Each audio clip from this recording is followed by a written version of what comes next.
It's a special Saturday episode of the JRPG Report, episode 124. Don't go anywhere. I've got 3 really big stories to talk to you guys about. I just couldn't wait, so stay tuned right now.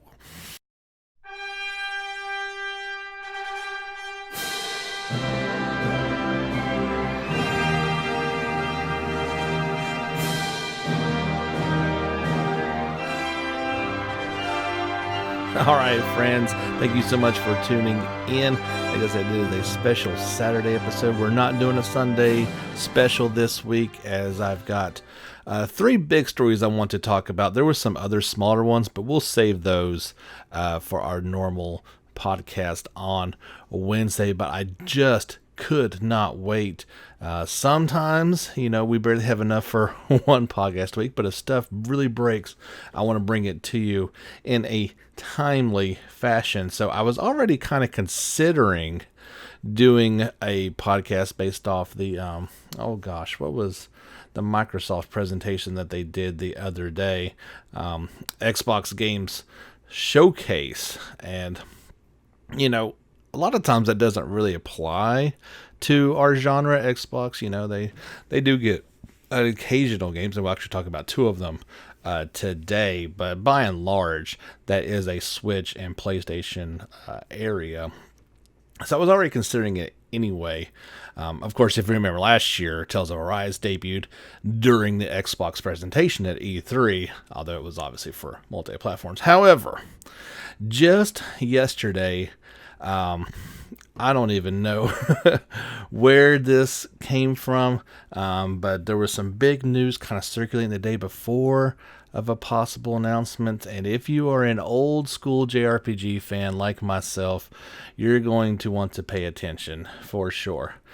I'm going to be doing a lot of reading during this one, so just kind of chill out and take it all in, because there's a lot of information actually about this one. And I hope I get the name of this correct, because I've not heard it pronounced yet. And we're going to call it Eiyuden Chronicle 100 Heroes. That's E-I-U... Okay, let me start again. U-E-I-Y-U-D-E-N. And so however you would pronounce that, I am not sure. This is coming from a brand new Rabbit and Bear Studios. It's a Tokyo-based studio. Now, this is where it gets interesting, if I haven't already got you. These are from key creators of the Suikoden series. They have branched off and finally made their own studio after years of stonewalling from Konami to try to revive this beloved series. They said, okay, we'll just go make it ourselves. And that is exactly what has happened. Eiyuden Chronicle 100 Heroes is an ambitious new RPG planned for release in fall of 2022. It is seeking a Kickstarter campaign right now. They're trying to get $500,000. This will give them a PC release. And should they meet that, their next goals actually line up to be console releases. So you're talking fall 2022, so you're going to be talking about PlayStation 5, Xbox Series X, and they say either Switch or the next generation Switch, whatever is available. This Kickstarter is going to start on July 27th and run for a full month until August 28th. There was a very short teaser trailer along with some images. If you want to head over to YouTube, you can check out those 2. I posted the trailer as well as put all the images into a video. You can check those out. A lot of people have. It's been pretty cool to get this, because the internet buzz is flowing on this one, guys. Eiyuden Chronicle is being led. These are the founding members of Rabbit and Bear Studios. Veteran scenario writer Yoshitaka Murayama. He was the writer for Suikoden 1 and 2. Osama Kumata and Junshi Murakami. These, as well as Junko Kanawano. The project marks the first time these 4 creators have worked together on a game, as well as the first time that Murayama and Kawano have collaborated in 25 years. Like I said, these are veterans of this industry and well known. You will have heard of some of their projects, surely. Let me see if I can pull that up directly. Let's see here. Yes. So, of course, yeah. Moriyama, Suikoden 1 and 2, he'll be writing the story. Komota, who worked on Suikoden Tactus and the DS one, Terracris, I believe that's how you say Suikoden Terracris. I'm not exactly sure. I've got it. I don't know how to say it. He'll be in charge of system design and direction. And then the character designer for this one is Kawano. He did the character designs on Suikoden 1 and 4. So this project is in good hands, to say the least. Obviously, these guys have set out to try and make what is a spiritual successor to the Suikoden series. Konami has said that the series is dead in the water. It's not coming back. So this was really the only way of getting it. Obviously, they cannot call it Suikoden 6, but it's going to have a lot of those same elements. And you'll hear a bit about this. So the first thing they said, here's a quote from Moriyama. He said in a press release, they said, the first thing we decided when our members came together was, it's about time we made a really interesting game that we ourselves want to make. For years, these people have been wanting to make this game and just could not do it. He said, we chose Kickstarter in order to make an interesting game with the players in mind. Hold the rights in the planning, world, and story of the game, and while keeping the fun of the project. Please lend us your support in this new challenge of ours. We promise to create something that will heed the call of your voices. And this was an interview with Gamatsu. He said, Eiyuden Chronicles is all about war, and more importantly, the intention and feelings of these 100 heroes who fight in that war from a variety of perspectives and for a variety of different reasons. And of course, the drama that can only occur when a group of different people from different walks of life come together and must wage war of life and death. So already you're starting to see some of the parallels to the Suikoden games. They didn't want to do 108 characters, so they chose on 100. This seems logical. So you are going to be getting this group of people together from all different walks of life and forming an army. So, like I said, very much sticking to that script, but it certainly worked. So I don't know why to go away from it. He said that some characters are good at some things and bad at others. But if you combine them with other characters that can strengthen their weaknesses, you can end up with a really balanced team. And based on that delicate balance, your team can be more apt at mining or adventuring, which will affect the overall game progression loop. One of the core game loops in Eiyuden is to experience a wide variety of different characters and personalities in your 100-person army. Here's another cool part that you're going to like. Each new character of your fortress town will grow in size and ability. So that's been kind of the hook before. Like you've had a castle to renovate and a build. You've got the ship in part 4 that turned into it. This is going to be a fortress town. It is a key system in the game. As you increase your teammates, some members will be blacksmiths, some chefs, and whether on the battlefield or not, each character will play a role in strengthening your resolve as an army. There are guilds which you can join, which are largely will change the visual makeup of your fortress town and grant different abilities. The more people you recruit, the stronger the snowball effect. This one, I don't recall this from the series. Now, it's been a minute since I've played, but it says the more people you recruit, they say as you level up, new trade options appear along with enemies and thieves that will randomly attack your town in an effort to impede your progress. Now, there were some story attacks on your developments, but this sounds like this could be kind of just a random thing that can pop up from time to time. I like that idea. It says you will need to make choices whether to strengthen your walls or hasten your progress. Each choice you make will play different and have its own consequences. And according to Moriyama, this is all just the tip of the iceberg, meaning that fans can expect much more to come. So have I got your attention yet? I am suspecting that if you are an old school fan like myself, Suikoden is beloved, right? You heard me just the other day talking about Suikoden 2 being one of my all-time top 10 favorite JRPGs. I'll be honest, Part 5 didn't miss the cut by much. I am a huge, huge fan of this series, and this has me just overflowing with excitement. Obviously, we've got a while to go, at least 2 years, depending on how things go, but here is kind of the official nugget of what the game is about. Eiyuden Chronicle 100 Heroes is an ode to classic Japanese RPG genre from the PlayStation era that will feature classic Japanese RPG exploration and battles in a high-resolution 2.5D graphical style, which means it's going to be, well, take a look at the trailer. That'll be the best way to explain how it looks. It gives you a perfect little nugget. Take a look at the images. You'll see exactly what I'm talking about. There's no way around that this is not extremely inspired, but kind of taking that next logical leap as well. So in addition to those 2.5D graphics, pixel-based graphics, and a story of war and friendship, a diverse cast of 100 unique heroes to join their protagonist's endeavor and build a fortress-building system to grow their army. The game will feature a guild system that will allow players to change their fortress attributes based on the guild they join. Battles will be turn-based. Yeah. With parties of up to 6. There you go.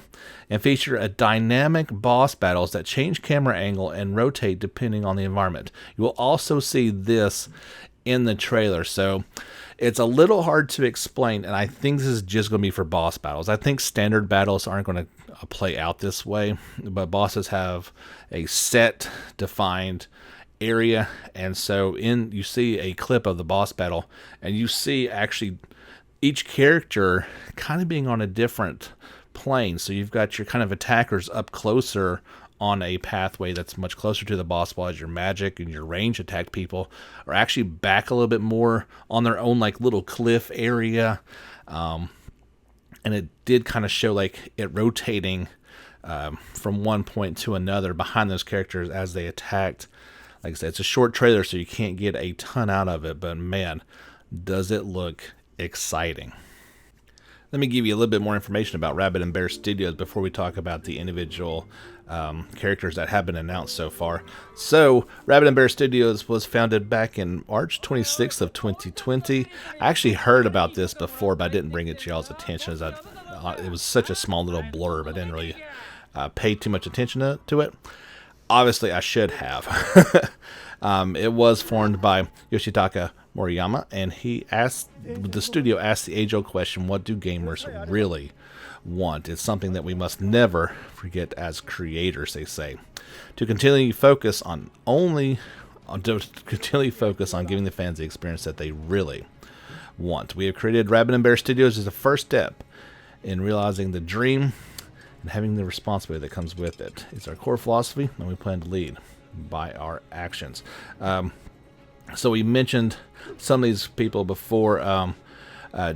Junichi Mukiyama also is in charge of art direction and design and production.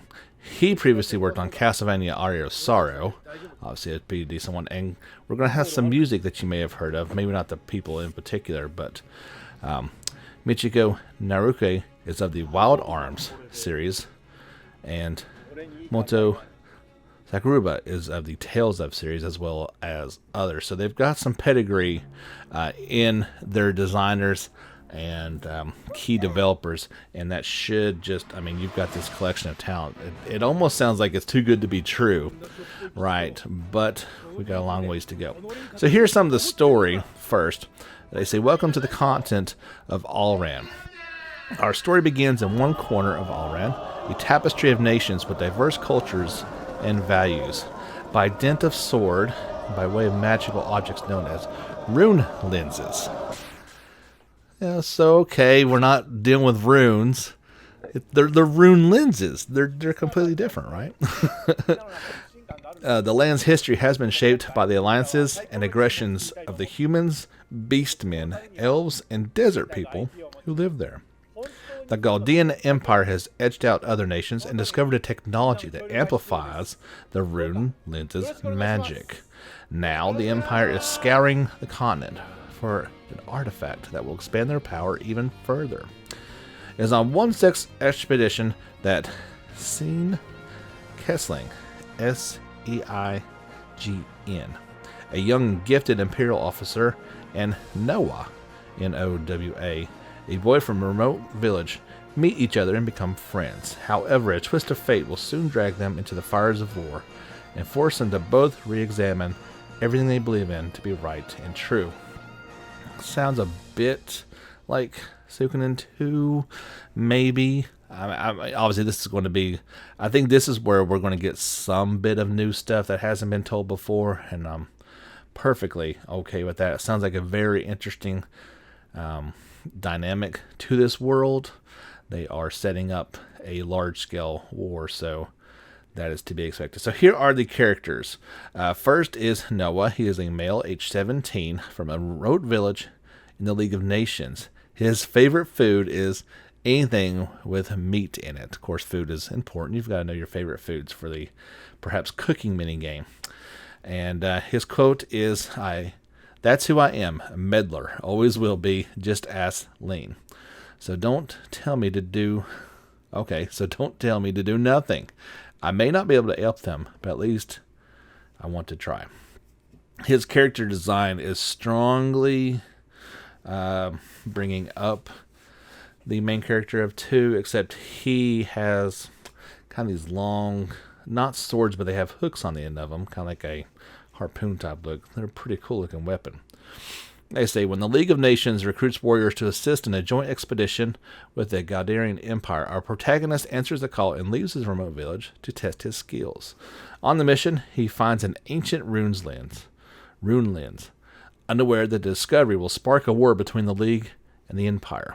After the conflict begins, he joins a unit in the League's border guard.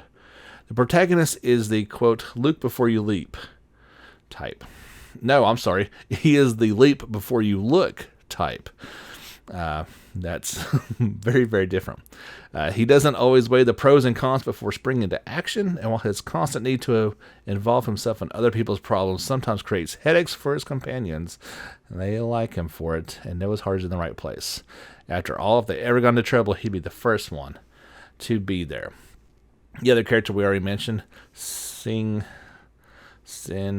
Kessling. I'm going to have to figure out how to say that one. That's always the weird names. He is a male, aged 18, and he is from a noble house in the Galdean Empire. His favorite food is poached eggs. Ugh. "I can dream all I want, but it won't change a thing," is his quote. "The world is not that kind. So if the only way to achieve my ideals is betray them first, then I will do that, unflinchingly. You have my word." He is the second-born son to the House Kessling, a powerful imperial family. His older brother died on the battlefield. Sein is especially gifted. After achieving outstanding grades at the military academy, he was placed in command of a company of his peers and sent on an expedition to find the ancient rune lens. Why do I keep saying that? During the mission, he meets the protagonist. The two warm to each other as they overcome adversity, and they learn of each other's ambitions. Sein's strategic mind allows him to analyze things from a broad perspective and make sound decisions. People often confuse his clear mind for a cold heart, but he is guided by strong ideals and a deep passion to fulfill him. After his brother's death during a border rebellion, Sein began to think long and hard about what it means to fight. The third character, there was 7 in total, is Marissa. She's a female, age 16, and one of the guardians who watches over the forest, and she loves herb chicken. She says, "Just leave the forest to me. I know where the water springs, where the rabbits burrow, and most importantly, where your enemies will try to hide." She's a young member of the Guardians, a clan that hallows and protects the forest. Since Marissa was very little, her family has instilled their ways and traditions in her. She has a warm, affable smile, except on the battlefield, where she wears the countenance of a warrior. Although the Guardians live with one in the forest, they have respect for the outside world's culture and technology, and they are not against integrating the parts of it that make sense to them. Marissa is particularly forward-thinking in this regard and loves new things, especially cute things. Over the generations, the Guardians had developed a unique method of wielding the runes lens. I'm never going to get that right, am I? The rune lenses. For that reason, both the Empire and the protagonist try to win them over into their camp. Whom the Guardians choose will prove to be a major turning point in history. And here is Melridge. He is a male, 27 years old, a scholar of natural history, and he loves duck soup. So he's going to be our strategic guy, obviously. You should lay down your arms and surrender, he says. That's the quickest way to end this. No? Very well, then I suppose I'll provide you with the next best thing, a winning strategy. He's a young scholar who specializes in natural history. He yearns to know of every last thing in the world and exactly how it got there. He also happens to be a genius tactician and will be a valuable asset to the protagonist. That said, he views warfare as the most pointless in all of human endeavors, and any personal contributions to it as a complete waste of time. Well, you're going to be called upon, pal, so you might want to get over that. As we know, there's always you always have to have your strategy person that is in charge of all those things. So our next character is Gar. He's a male, 32 years old. He's a warrior in the clan of mercenaries. His favorite food is pancakes slathered with whipped cream. He says only a soft-brained leader runs headlong into danger. Anyone who knows what's good for him will tell you you've lost it, kid, but not me. If blaze of glory is your thing, count me in. We all die in the end. Might as well make it interesting. He is a veteran beastman warrior. Kind of looks like a humanoid but he's a wolf standing upright. Very intimidating looking. He and his clan make their living as mercenaries, and their vast experience and sheer brutality put them in high demand. War is all Garden has known, and to him life is one battlefield after another until you die. When a conflict breaks out, every army wants as many beastmen as they can afford. Because mercenary contracts are made with individuals and not the entire clan, it is not uncommon for Gar and his fellow beastmen to face each other as enemies in the field. Our next character is Lian. Lian? Lian is a female, 16 years old, from a martial arts dojo, and her favorite food is super spicy ramen. So she says, maybe I'm dumbing down this a little bit, but like if a bunch of arrogant swine strut into your home and start acting like they own the place, what would you do? Because there's your answer. So she got some sass. After the Imperial forces invaded League lands, Leon is infuriated and runs away from home, without even the slightest semblance of a plan. She decides the first thing to do is hoof it to the biggest town she can find, and luckily that's where she meets the protagonist and his companions.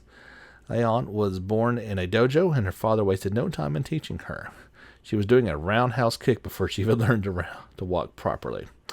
And our last character is Mio. She's a female, 27 years old, from the Far East. Her favorite food is bamboo-wrapped sasa dumplings.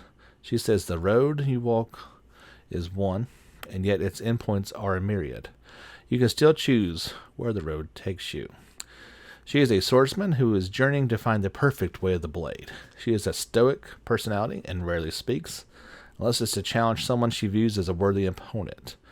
When she does have something to say, it's usually straight to the point and dripping with wisdom, so the people around her have a way of calling her sensei.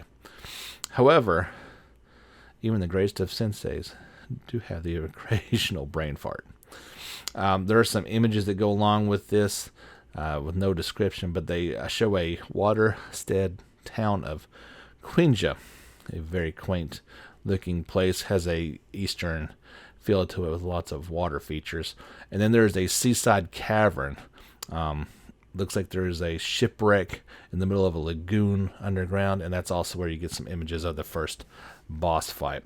So that is all the information we have about it so far. Like I said, that is usually something that we don't get quite as much as that all at once, but I definitely wanted to pass that along to you guys so we're all kind of on equal footing. Obviously, anything I hear about this one from now on, we do have a little bit of time, I will keep you posted on it. But like I said, that Kickstarter starts in just a couple days, lasts for a month.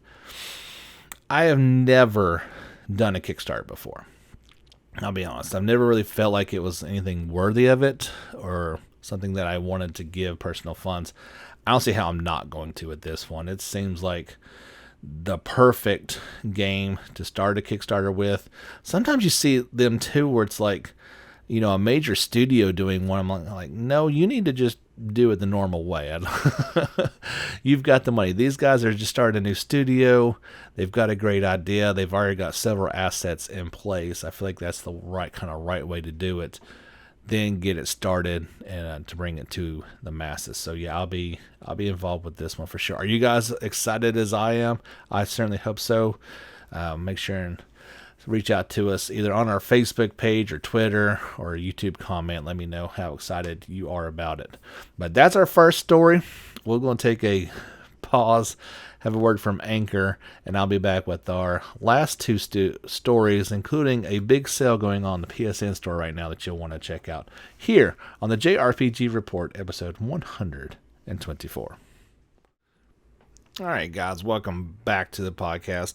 Let's talk just a little bit about one of the other things that, well, I guess one of the things that was announced the other day at the Xbox Games show, and that was Sega has announced Phantasy Star Online 2 New Genesis. I'm sorry, that was the Xbox Games Showcase. My bad. It will begin service in 2021 for Xbox Series X, Xbox One, and PC North America, and PlayStation 4, PC, and the cloud, Switch and PC in Japan. So yet again, North American PlayStation 4 and Switch owners left in the dark on this one. Phantasy Star Online 2 New Genesis is a new entry in the PSO2 universe, and is a development on a global scale. It is a complete overhaul of the game systems and graphics in celebration of their 20th anniversary. Here is some details via Xbox Wire. Online action RPG Phantasy Star Online 2 is well known for its unparalleled character customization and battle action, which captivated the world, and has announced a new entry, New Genesis. One of the goals of New Genesis is to create the ultimate Phantasy Star Online 2, in which time-tested elements are kept intact, while the game design, gameplay, and graphics engines will be completely redesigned and reborn in all aspects. We are working very hard to offer players unparalleled character customization, limitless adventure, and the best action online RPG available. And they will, of course, support Xbox Series X in the future. Here are the 3 key words to remember: uncharted, expansive world, unknown threats. The true adventure starts now. So it's a little confusing, and I'm still a little confused as to what it is. And so it seems to be like, okay, this is going to be the next evolution of the game, and it's going to kind of phase out. But then a article came not there long after and said that they will coexist when it launches as a free-to-play title in 2021. But it's an update, and it'll still go on. So I think the way I understand it is you can go over to this new one if you would like. If you just want to stay put where you're at, you can do that. Now, how long that's going to be available for, that remains to be seen. I can't imagine them supporting both of them forever unless there's some massive fan outcry for that. But you never quite know. There are some items that are not compatible with New Genesis that you have obtained before, including skill rings, consumable items used for battle, growth and enhancement, boost items, materials, and furnishings. The above information is subject to change. We would greatly appreciate your understanding in that matter. So yeah, and like I said, there's also a lot of things that I don't quite understand because I haven't played these ones. Character growth will not be shared between Phantasy Star Online 2 and New Genesis. Examples of character growth not shared include level, experience, class skills, photon arts, and techniques. It kind of sounds like it's also kind of a new game, so you wouldn't necessarily expect them to be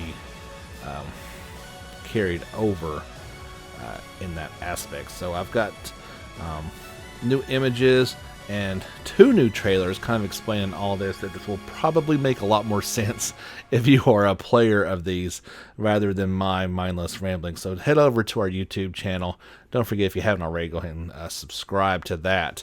You can check out those 2 videos and they will do a better job of speaking to you in language that you're probably a little more familiar with and can do a better job. There is a big summer sale going on the PlayStation Network right now, and it's going to be going on for a little while. Let's see, it is until August the 20th, so you've got plenty of time to check out these.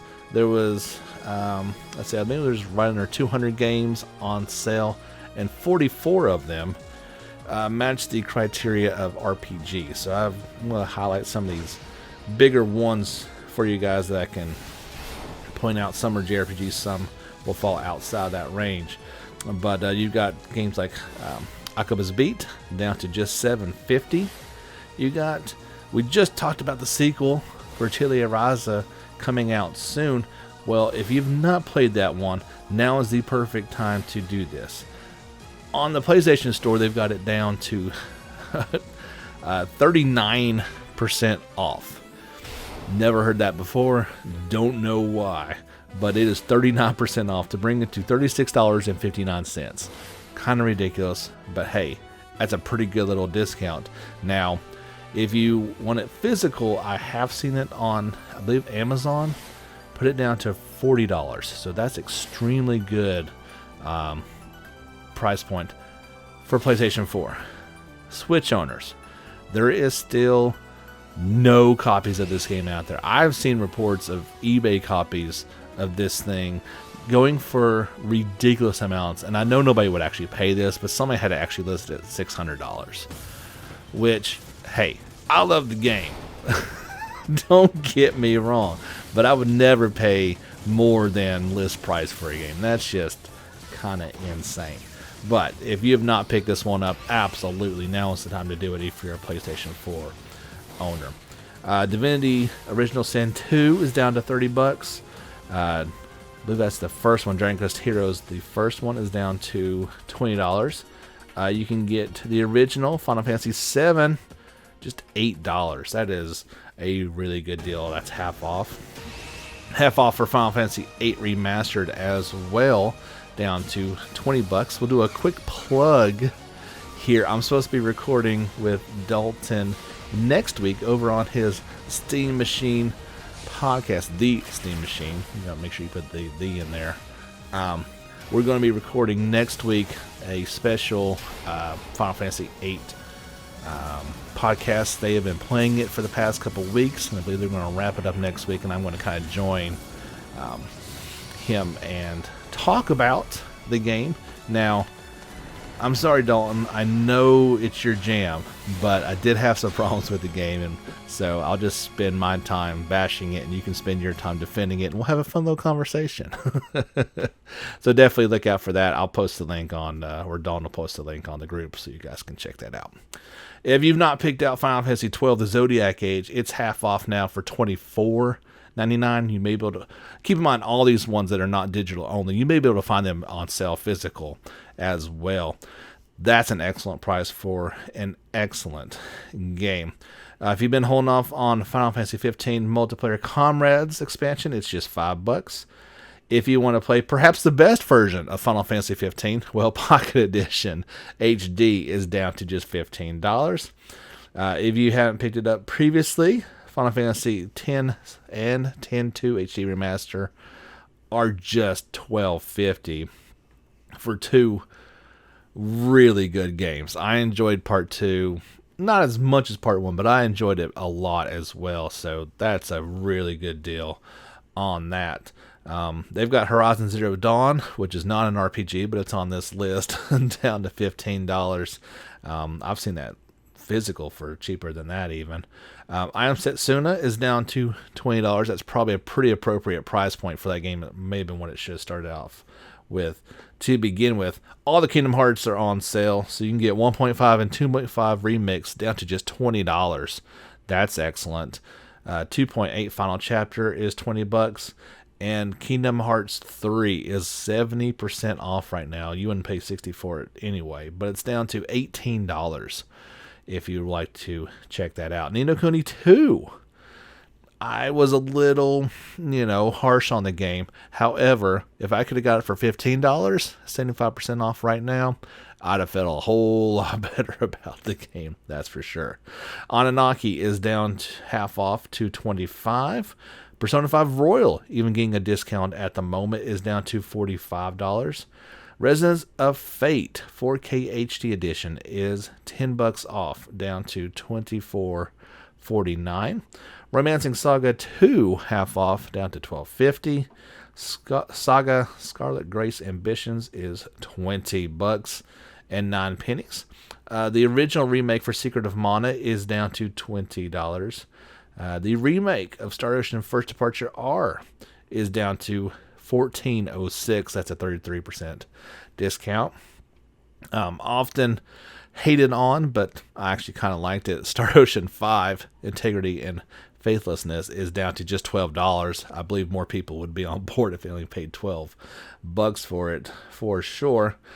Star Ocean 4 The Last Hope 4K and full HD remaster is down to just $11. That's a great deal for that game. I really enjoyed it. I think I paid full price at $21 for it, so half off is excellent. The original, or I guess the first one, Trails of Cold Steel 1, yeah, it's digital, but for $24, you could not get a better deal on that. The Witcher 3 Wild Hunt, down to just $12. And World of Final Fantasy is down to $12.50.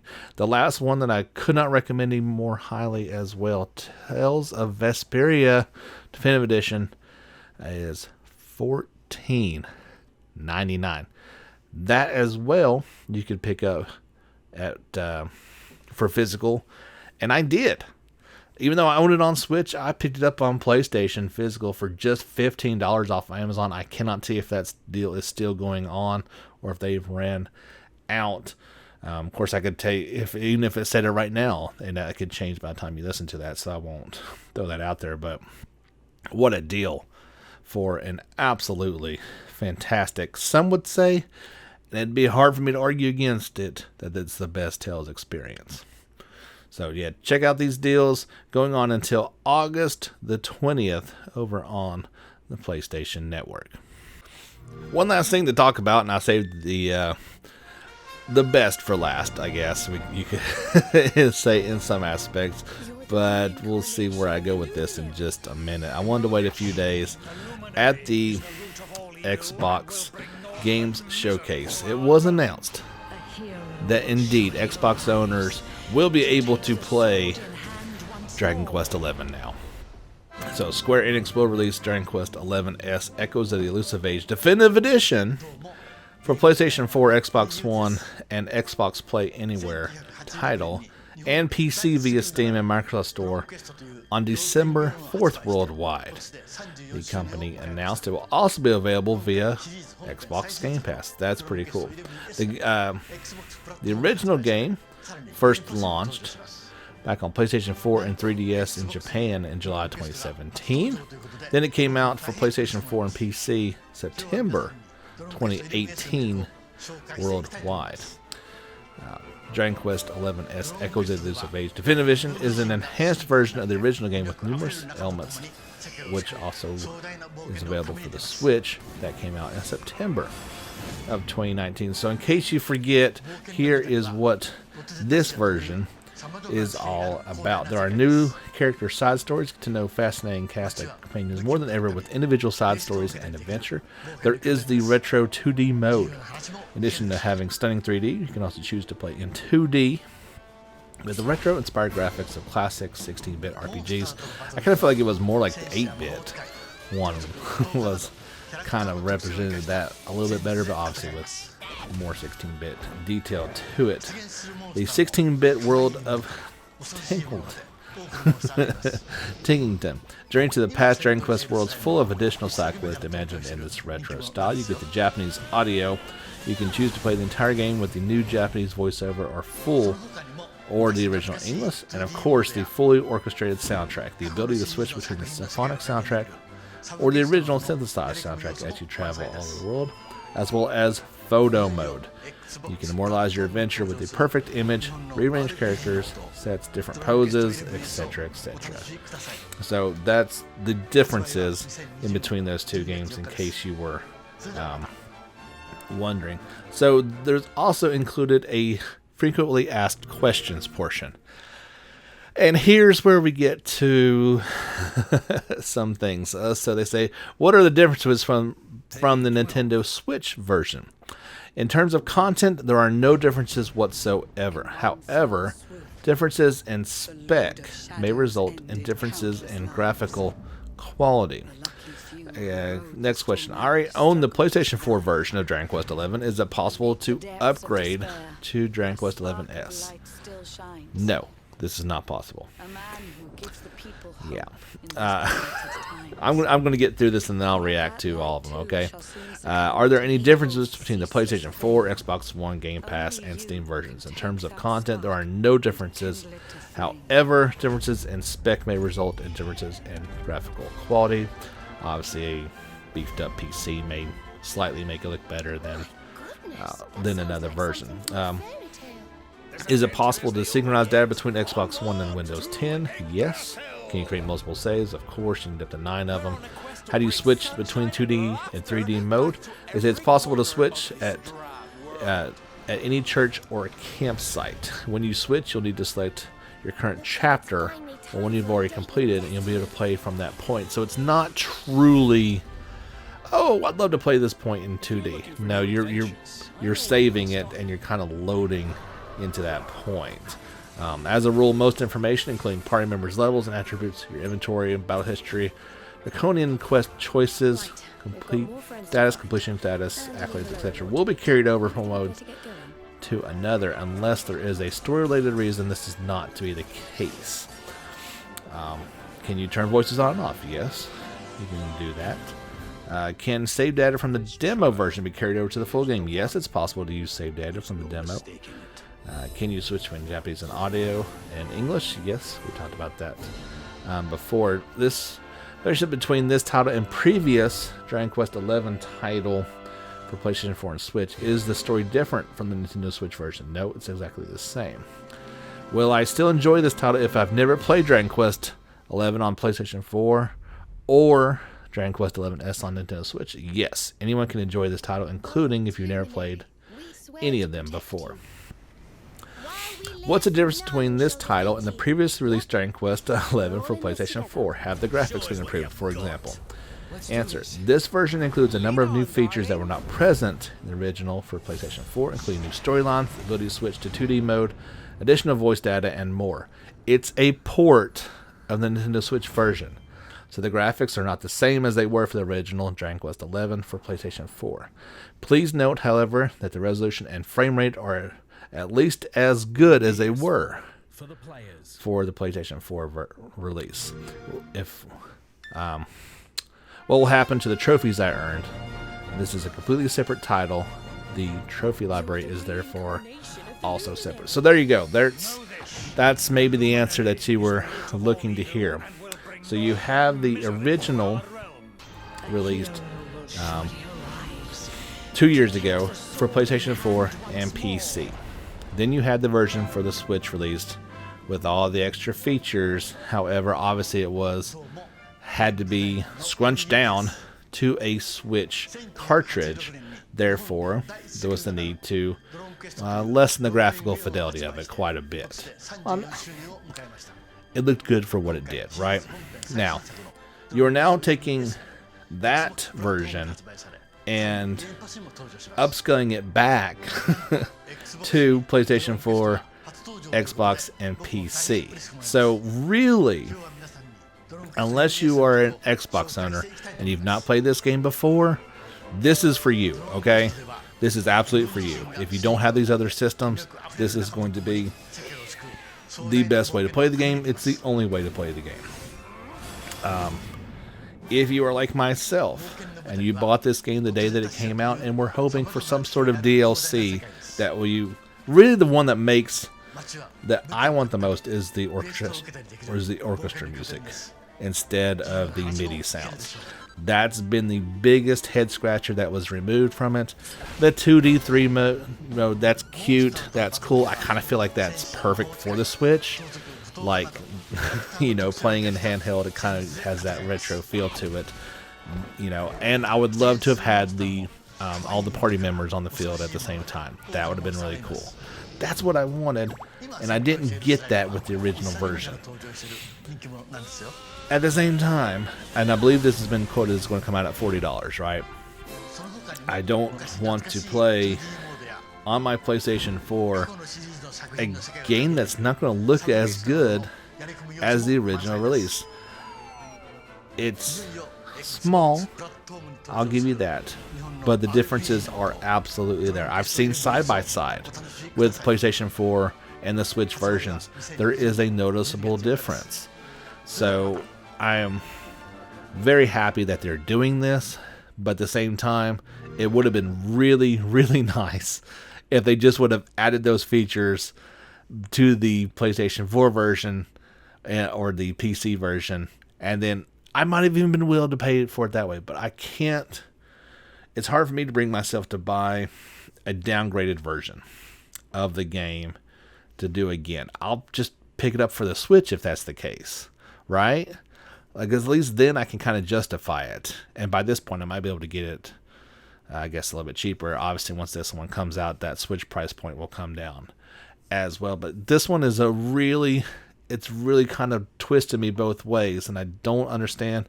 Somebody commented on that it was like the most Square Enix thing ever, right? Like, this is exactly what you'd expect them to do. Not, you make an announcement, get everybody excited, but at the same time, you still make people scratch their heads over it and get a little befuddled. So, it's good news. It's just, at the same time. Anyway, so that's kind of my piece on it. We may learn some more things about it that make me feel better one way or worse the other. I'm not quite sure. Are you guys excited about it? Are you also just like, ugh, Dad, burn it. Why couldn't you just do it right? That would have been the easy way to do it. And yeah, it's a minor point, but at the same time, I think it's a major point, and at least it is to me. So anyway, that's going to do it. I hope you guys have enjoyed this. It's kind of always fun to come in here on Saturday and have some awesome things to talk about. We'll have a lot more things to talk about on Wednesday, I'm sure. Maybe even some follow-up to these stories if anything breaks. But thank you so much for tuning in. My name is James Fisher. This has been the JRPG Report, episode 124. Until next time, guys, get back out there and level up.